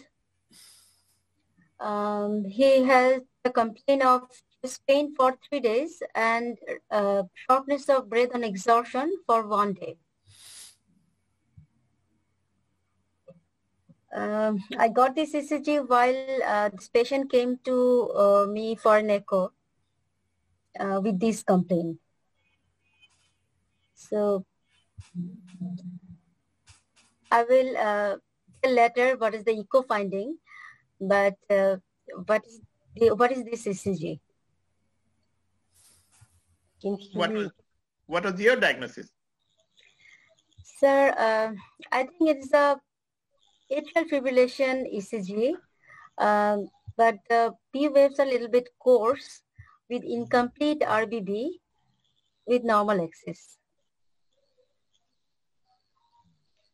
But I have some queries also because I can see some ST depression in the anterior leads with tall peak T wave. So what is the explanation of this kind of? Wadud. Sir, it is very interesting is that in AVL you get a completely negative complex, but in lead 1 it's not. There is a persistent S wave, but not negative complex. Again, in the limb leads, the highest QS complex in lead 3. So the axis is towards a little bit towards the right. And there is incomplete RBB, it is there. And the T wave, it looks a little too much peaking in there. So I would always ask in this patient, what is the creatine level and what is the potassium level? And the T wave depression, ST segment depression, is present in V3 to V6, V2 to V6 actually. I would pay attention to it. I would call it anterior ischemia. Actually, that's what I want to say because this patient, I've got the finding, this is a patient of atrial septal defect. Septum defect is about 22 millimeter. But this patient symptom was he has got chest pain for 3 days, not that much, no acute symptoms, and exhaustional shortness of breath for 1 day. So I requested that patient to get admit, but she's not agreed. That's why I can't collect further data. So, but I feel that this is a very interesting ECG because these two waves are, and another thing, this patient has no kidney issue. So creatinine was normal. I asked her, he called no, that was fine. He checked recently. Another thing is that look at the ST T-wave junction. It's very sharp. Yeah, Sharp shouldering. really It's like shouldering. ischemia. Because it should be easily mounted up. It's not like that. What are the echo find? Was there any shunting from right to left or left to right? Sir, shunt was left to right. Okay. There's no shunt reversal. What was the LV size? Because the R wave in the T5V6 is looking like LVH. No, there was no LVH, sir. After seeing this ECG, I tried to see if there was no LVH. Just there was pulmonary hypertension is there, and PSP was 56. Dr. Habiba? Yes, sir. The calibration is in 20 square? Yes, the standardization is double, Firoz. Yes, sir. Yes, standardization is double, sir. So then the ST segment depression is negated. Yes, that calibration State. changes the ST segment. That's the minimal. Very insightful observation. Thank you, Habiba. Firoz. Thank you, sir. Sir, one more ECG. We need comment from Rofik, sir. Just one more ECG, sir. Sure. Hey, Firoz, Okay. hey, Khalikuzaman is here.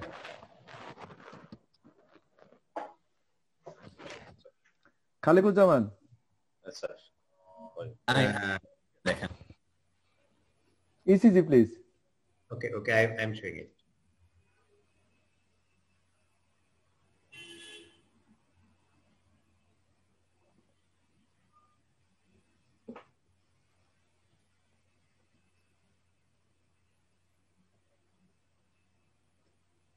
This is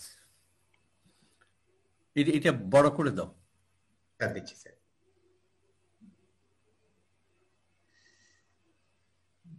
Khalikuzaman. Yes, sir. Yes, sir. Yes, you just. You can tell the brief history of the patient. And he's around 30 years old male. He has got scholarship for studying on computer science in USA. And for screening purpose, before going to the USA, he was subjected to do some certain investigation, including an resting pulmonary electrocardiogram. That reveals that picture. And the report, the cardiologist reported it as atrial fibrillation. So he was in tension. So another doctor referred the patient to me for evaluation and further management if it is necessary. But on history and query, I did not find anything positive finding. There is no history of exertional dyspnea. There is no history of chest pain. There is no history of sleep apnea-like symptoms, that is snoring at night and apneic attack. And there is no history even palpitation even. He does not complain of any exertional dyspnea even. On clinical examination, he was completely okay, including his blood pressure, heart sounds, and there is no arrest sound in the precordia. Echocardiography reveals there is no atrial abnormalities, there is no ventricular abnormalities, there is no right-sided pressure overload, no congenital or acquired valvular or any cardiac problem, and the ejection fraction was normal. So now what is the ECG diagnosis of this patient and what should be the further way of evaluation of this patient?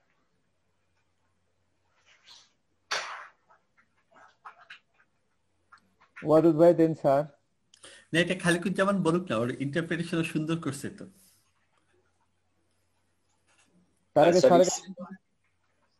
sorry. তাহলে তোমার ইন্টারপ্রিটেশনটা দেখা।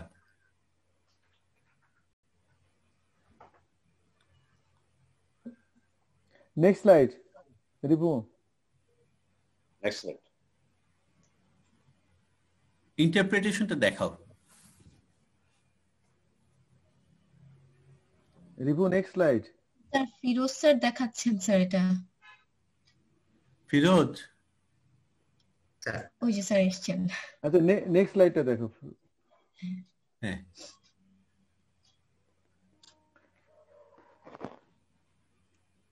এই যে এটা দেখো। হ্যাঁ, The rate was around 90 beats per minute, and there is irregularity in the rhythm. And there is P waves. The identity or the morphology of the P waves differs in single lead around 3 or more than around 3 morphologic type of the P wave. এটা আগের ইয়েটা দেখাও আগে। তুমি এটা এটা আগের স্লাইডটা। না এইটাই মার্কার দিছে।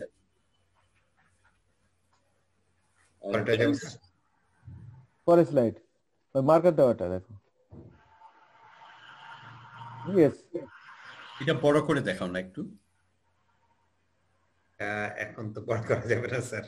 আচ্ছা ঠিক আছে, এরপরে এখন আবার শুনে যাও। You can hardly see any distinct, very classical P wave in the ECG leads. So it appears that it is a multifocal atrial rhythm, as the rate was 90 beats per minute. But at the same time, we are thinking about other possibilities, like whether it is a wandering pacemaker or not. And ECG, you see the anterior chest lead in V1 and V2, there appears to be a right ventricular predominance. But the echocardiography did not reveal any forms of right ventricular abnormalities. Can you go back to the next ECG, please? Next slide, please. Yeah. I think this is a superb evaluation of this ECG. I mean, for the younger doctors, if you look at this ECG, it looks so confusing. And if you go back to the 12 lead 1, 2, 3, you cannot say which one is the sinus rhythm. But if you look in the bottom, clearly the first red marking is sinus. Why? If you go up in lead V1, you see the biphasic P wave. So there is no confusion that that beat is sinus beat. And if you follow that, then the other one that is marked is also a sinus beat. And then, of course, we have this multiple different morphologies of P wave. So the diagnosis is exactly what you have analyzed it as. And the question would be what to do with this patient. Patient is asymptomatic, so we don't have to do anything, but I'm sure for a young person, this is an unusual rhythm, and it should be followed clinically in future and how he's doing. Thank you. This is a good, excellent interpretation of this ECG. I mean, you did not take this ECG, you just did not. This shows that a meticulous reading of an ECG. That means you did not make a cursory look and just, oh, this is atrial fibrillation because the RR is irregular. Or, oh, this is nothing. Or, this is sinus rhythm. No, that was not the analysis of us. Please remember, all the younger doctors, this is how an ECG should be read. Thank you. As a last slide of final explanation সবাই দেখো। আরেকবার দেখো।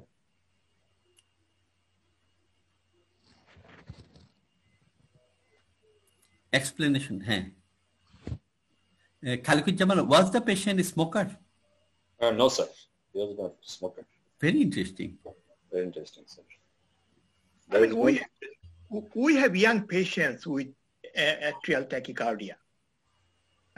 But the part that doesn't add up is some of the ectopic beats are coming at a longer coupling interval. So there must be some problem with the sinus node itself also. Otherwise, normally you will see ectopic atrial tachycardia once the rate gets faster than the sinus rate. But this is not the case with this patient. Thank you, sir. Thank you. Thank you. I can stop sharing this one. I think we are at the end of our session.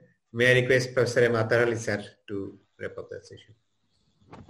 And definitely thank you, Dr. Monwarul. He's not with us at the moment, and Dr. Umme, Habiba, Ferdaushi for brilliant presentation. And Professor Atahar sir, please. Actually, I'm happy to thank everybody for being with us for more than 2 hours, and it was really, we are happy to see excellent presentation from Dr. Monwarul Islam. It was an elegant presentation, and finally Dr. Habiba Ferdaushi also. That was an excellent. Actually, unless we see the cases, we cannot expect what kind of presentation it can be. And it is Khalikuzaman also presented an excellent ECG last of all. And finally, we are always feel proud to have, every day we enjoy Rafiq sir's lectures, and I think our younger, that is our participants, always send some messages and request us to see such type of ECG, sir. That is this is the simple ECG and the more discussion about this ECG. So finally, thanks to Dr. Monwarul, he is not here, Dr. Ferdaushi, Dr. Khalikuzaman, and we are sorry that we still, that is last Saturday we missed Dr. Hafiz Bhai's presentation, and this today also, and we hope to hear his presentation next Saturday. And I want to thank, and it is Wadud Bhai who will wrap up the session. Nathar Bhai, that's enough. We have really enjoyed it, and these interactive sessions are actually teaching us each and every day something new, and just refreshing our memories again and again. And thanks to Rafiq sir, I think we are accustomed to thinking logically and describing and interpreting an ECG systematically. That's what we are learning actually. And thanks to him, that even the faculties are becoming accustomed to that. And today's the example is the beautiful interpretation by Dr. Khalikuzaman. Apparently confusing ECG, beautiful, simple explanation, wonderful understanding. Thank you. Thank you, everybody. Thank you, sir. Thank you, everybody. Thank you. Thank you all. Atahar sir, is there any announcement for next session? Yes, next Saturday also our case-based presentation, and in that day our Govindo is the presenter, and possibly Aisha Kader may be another presenter. That is the next Saturday, and Dr. Hafiz and Rafiq sir is always with us. That is next Saturday. Thank you. I think we can conclude the session. Thank you everybody for being with us. Thank you all. Thank you, sir. Assalamu alaikum. Hafiz Bhai. Yes, we can see Hafiz Bhai. Last of all. We still cannot hear you. But he is muted. Yes. Rafiq sir miss করছেন Hafiz Bhai নাচকে Rafiq sir ভালো লাগে না. He is muted actually. Yeah. না Hafiz sir এর মনে হয় sound system আর থাকতে পারছি না। আসসালামু আলাইকুম, খুদা লাগছে। খুদা হাফেজ everybody. আল্লাহ হাফেজ। আল্লাহ হাফেজ। Thank you, sir. Assalamu alaikum. Beximco, thank you. Ribu. Habiba, we want to see you every day. Thank you, sir. Of course, I will try. Thank you. Thank you Thank very you, much, Ribu. sir. Thank you. Thank you. Thank you, sir. Assalamu alaikum. Thank you, Khalikuzaman.